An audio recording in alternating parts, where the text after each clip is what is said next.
We're going to use section 7.3 to take basic identities, basic trig identities, and prove other identities using those. And before we get to that, it's very important that your algebra usage with these identities is good so that you can, I guess, manipulate the expressions into the expressions that you're being asked to prove, if that makes any sense. I'm going to kind of get into this starting out here, just some simple multiplication. The first one, just multiplying the trig expressions that are given in each case. So this first one, we have secant u times secant u plus cosecant u. Well, it's a simple distributive property. When I multiply two secants together, I get secant squared u. Now, we write this as secant squared of u, but understand that this means the secant of u is being squared. Make sure you understand what it is that's being squared when you write that. Then the second term would be secant times cosecant, which is just exactly that, secant u, cosecant u. It's very important that you don't just write secant cosecant without the u in the middle. You have to take the secant of something. You're not taking the secant of the cosecant, so it's secant u times cosecant u. Here we're squaring a binomial. Well, again, the common mistake is to square the first term, which would give us 1, and to square the last term, which would give us sine squared x. The problem is people often forget about the middle term, which you cannot afford to do. So the middle term, remember, is just going to be double this product.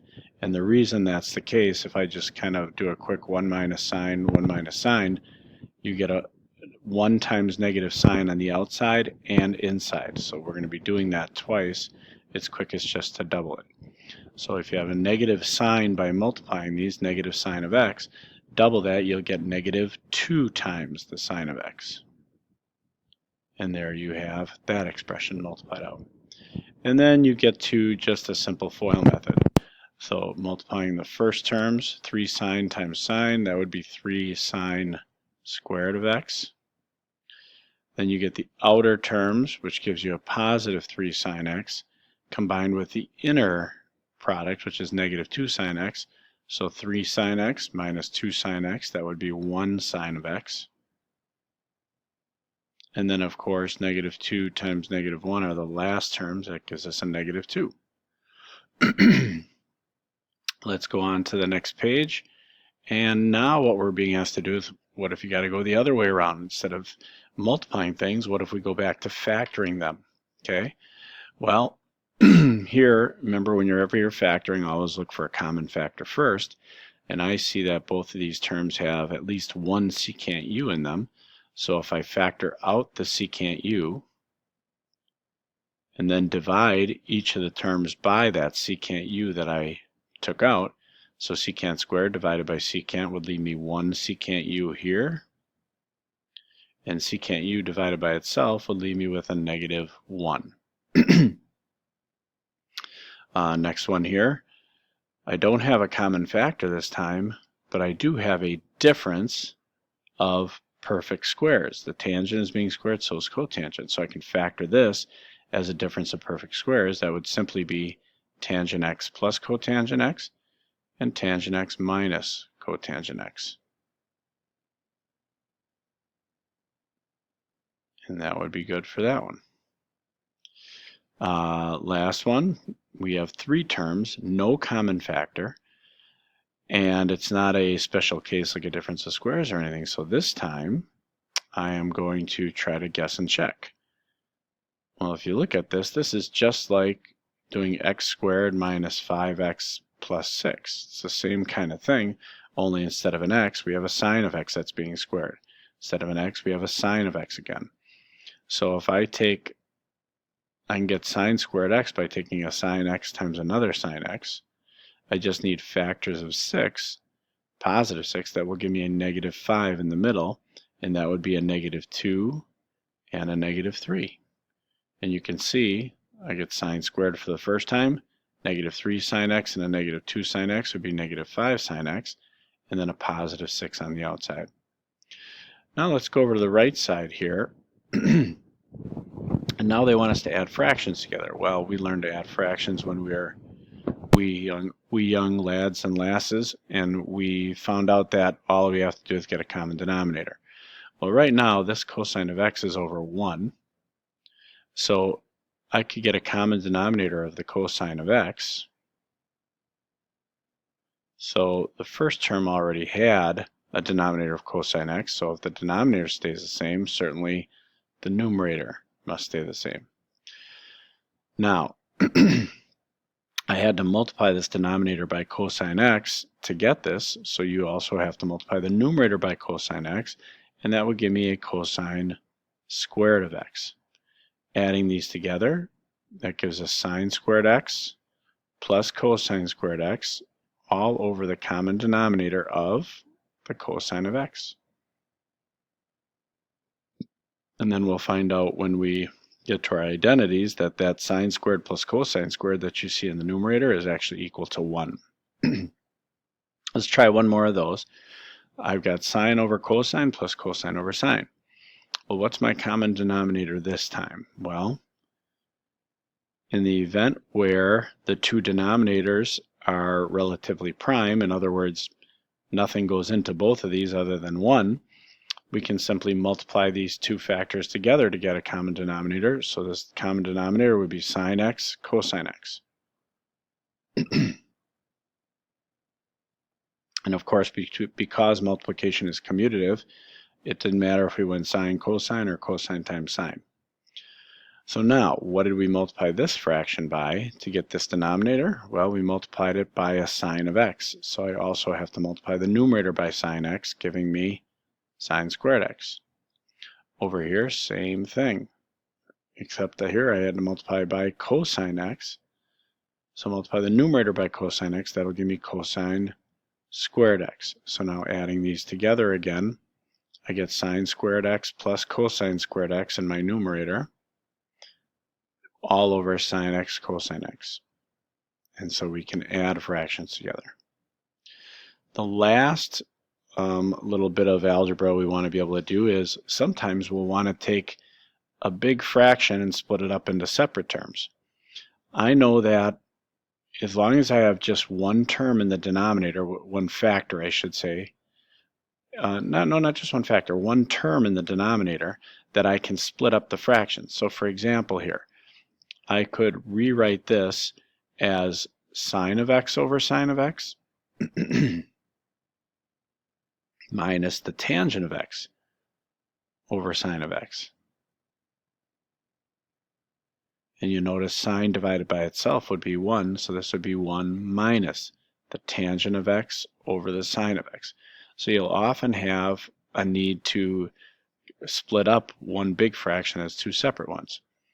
This next one, I would have a secant of x that's divided by secant x, and I would also have tangent x that's divided by the secant of x. And once again, since secant divided by itself is 1, I'll get 1 plus tangent x over secant x. In this last one, I've got cotangent x being divided by cosine of x minus 1 over cosine x. And you may notice that 1 over cosine is the reciprocal of secant, so this is actually equal to the secant of x. And we don't have to do that here. Just splitting up the fractions is what I want you to focus on. Okay, so from there, now we can get into identifying these identities. We have our reciprocals, which we should know already. Since sine and cosecant are reciprocals, sine must equal 1 over cosecant. Now, that's also true if I say, that probably won't show up well, if I say also cosecant u then would equal 1 over the sine of u. We know cosine and secant are reciprocals, so cosine u equals 1 over secant, also secant would equal, that was a nice secant u, equal 1 over cosine of u. And then tangent is 1 over cotangent. We know that, well, then cotangent would also be 1 over tangent. They are reciprocals of one another. Notice cotangent isn't equal to tangent, it's equal to 1 over tangent, the reciprocal.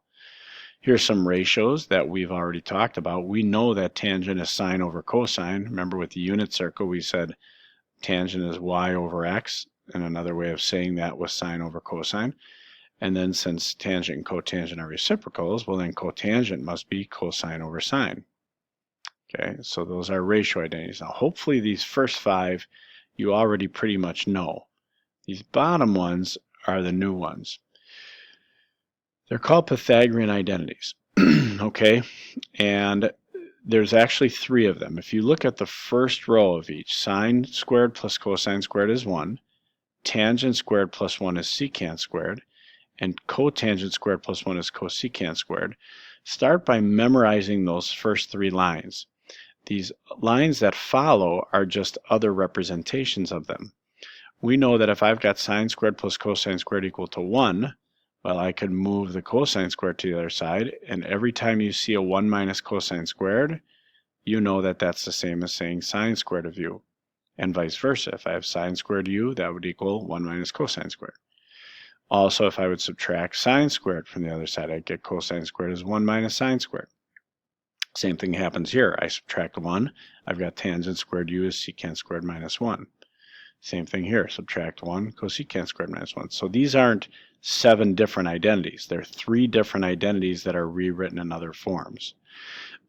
We can kind of see that this thing is true. If you think of sine as opposite over hypotenuse squared, and if you think of cosine as adjacent over hypotenuse squared, now what do we have? We've got opposite squared over hypotenuse squared plus adjacent squared over hypotenuse squared. Opposite squared plus adjacent squared over hypotenuse squared. Now what is opposite squared over hypotenuse? Well, in a right triangle, which is what we're talking about, of course, these are all right triangle ratios. If this is my angle u, then opposite, adjacent, and hypotenuse. Well, what do we know about this squared plus this squared? It equals the hypotenuse squared, doesn't it? So this is equal to h squared over h squared, and you can see that's the same thing as saying 1. So that's the reason why, and I could do a similar thing with each of these. I'm going to introduce something called the magic hexagon, which I think I've already mentioned briefly in class.